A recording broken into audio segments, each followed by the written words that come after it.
TV news और मैं हूं आपके साथ उजैरा फरहीन। आइए नजर डालते हैं आज की खास खबर पर। पुनरीक्षण में जितने मतदाता अभी मतदाता सूची में हैं, उन सभी को एक गणना प्रपत्र दिया जाना है। यह गणना प्रपत्र, एक सैंपल दे दीजिए। यह गणना प्रपत्र प्री फिल्ड फॉर्म है जो कि डाउनलोड किया जाना है। ये डाउनलोड मतदाता स्वयं कर सकता है अथवा इसको बीएलओ को भी हम लोग प्रिंट कराकर उपलब्ध करा रहे हैं ताकि बीएलओ घर घर जाकर इसे दें और उनसे डेटा भरवा करके इसको कलेक्ट भी करें। यदि आप इसको देखेंगे, ये गणना प्रपत्र का प्रारूप है। इसमें आप लोग देख सकते हैं कि इसमें मतदाता का नाम, उसका बूथ संख्या, बूथ की विवरणी इत्यादि दी हुई है और इसमें उस मतदाता का फोटो भी है। उसके बगल में आप देखेंगे आवश्यकता है कि विशेष गहन पुनरीक्षण कार्यक्रम के दौरान एक अपडेटेड फोटो भी मतदाता इसमें संलग्न करे और उसके नीचे जो विवरणी है, जन्म तिथि, मोबाइल संख्या, आधार संख्या यदि हो तो, एवं उसकी विवरणी, उसके माता पिता एक्सेट्रा के डिटेल्स, बहुत छोटा सा ये एक आपको दिया हुआ है, उसको फिल करके उसको वापस करना है। इसके नीचे एक घोषणा मतदाता द्वारा किया जाना है। मैं अपने सर्वोत्तम ज्ञान और विश्वास से घोषणा करता हूं कि ये जो नीचे 3 पॉइंट्स दिए गए हैं, इससे यह प्रमाणित होगा कि मतदाता यहाँ का नागरिक है। जैसा कि आप सभी अवगत हैं कि भारत के संविधान के अनुच्छेद 326 में यह वर्णन है कि प्रत्येक ऐसा व्यक्ति जो 18 वर्ष का है, भारत का नागरिक है, सामान्यतः उसी क्षेत्र का निवासी है और अदरवाइज डिस्क्वालिफाइड नहीं है, ऐसे लोगों को मतदान करने का अधिकार है। चाहे वो महिला हो, पुरुष हो, किसी भी समुदाय का हो, उसका यह अधिकार है। नागरिकता के क्रम में यह प्रमाणित करने के क्रम में कुछ बिंदु हैं, उसमें उसको डिटेल्स मार्क करने होंगे। इसमें 3 कैटेगरी में इसे विभक्त किया गया है। पहला कैटेगरी है, मेरा जन्म भारत में 1 जुलाई 1987 के पूर्व हुआ है।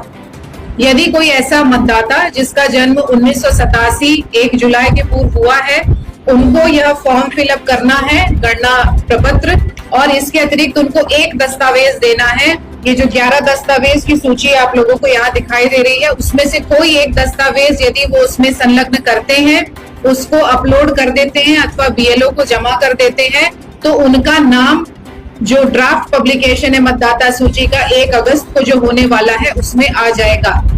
बीएलओ ये कलेक्ट करते हैं, यदि अगर ये ऑनलाइन माध्यम से नहीं किया गया है तो उनको भी अपलोड यह बीएलओ ऐप पे करना पड़ेगा। उसके बाद ही ये ड्राफ्ट पब्लिकेशन में डेटा आ सकेगा। दूसरी कैटेगरी है, मेरा जन्म भारत में 1 जुलाई 1987 और 2 दिसंबर 2004 के बीच हुआ है। ऐसी परिस्थिति में उस मतदाता को अपना डिटेल देना है, एक दस्तावेज, और अपने माता या पिता किसी एक व्यक्ति का इन्हीं 11 दस्तावेजों में से एक दस्तावेज देना है, संलग्न करना है। तीसरी श्रेणी है, मेरा जन्म भारत में 2 दिसंबर 2004 के बाद हुआ है। ऐसी परिस्थिति में उस व्यक्ति को, उस मतदाता को अपना एक डॉक्यूमेंट, अपने माता का एक डॉक्यूमेंट, अपने पिता का एक डॉक्यूमेंट, अर्थात तीनों व्यक्ति का डॉक्यूमेंट इसमें संलग्न करना है और उसके बाद ये प्रपत्र उनको अपना हस्ताक्षर करते हुए बीएलओ को वापस कर देना है। ये डॉक्यूमेंट की सूची हम बताएंगे। उसके पूर्व यह भी बताना है कि इसमें 2003 का जो इलेक्टोरल रोल है, आप सभी अवगत होंगे कि विशेष गहन पुनरीक्षण लास्ट टाइम 2003 में हुआ था, 22 वर्ष पहले पूर्व हुआ था। लगभग 2 डेकेड में ये किया जाता है मतदाता सूची की स्वच्छता के लिए, उसकी मजबूती के लिए।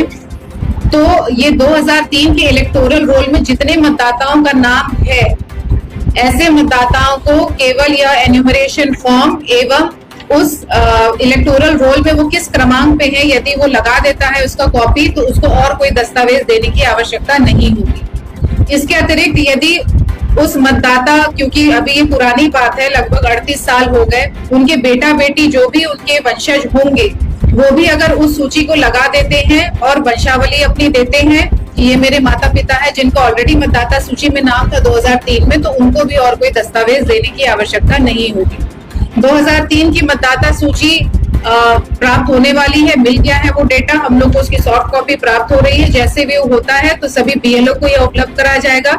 जिला के वेबसाइट, एरोनेट, सभी पे यह उपलब्ध रहेगा ताकि मतदाता स्वयं उसको जब फॉर्म फिलअप कर रहे हैं तो उसको संलग्न कर सकते हैं कि हाँ, मैं 2003 में मतदाता था, मतदान करता था, इसीलिए मेरा नाम इसमें जुड़ने योग्य है और कोई दस्तावेज देने की इसमें आवश्यकता नहीं है।